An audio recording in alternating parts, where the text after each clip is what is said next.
నవరాత్రి 3వ రోజు బ్రహ్మచారిణి స్వరూపంగా గోమాతలకి అరటిపళ్ళు పంపించారు ఎలుగుబంటి సీను గారు. వారికి వారి కుటుంబానికి గోమాత సర్వదేవత అనుగ్రహం ప్రార్థించాలని. జై గోమాత.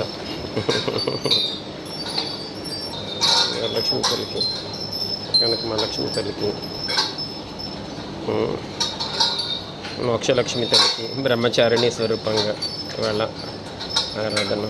అరటిపళ్ళు, క్యారెట్లు సమర్పణ. ధనలక్ష్మి తల్లికి ధనప్రాప్తి కలగాలని. ధైర్యలక్ష్మి తల్లికి, అష్టైశ్వర్య లక్ష్మి తల్లికి. జై గోమాత.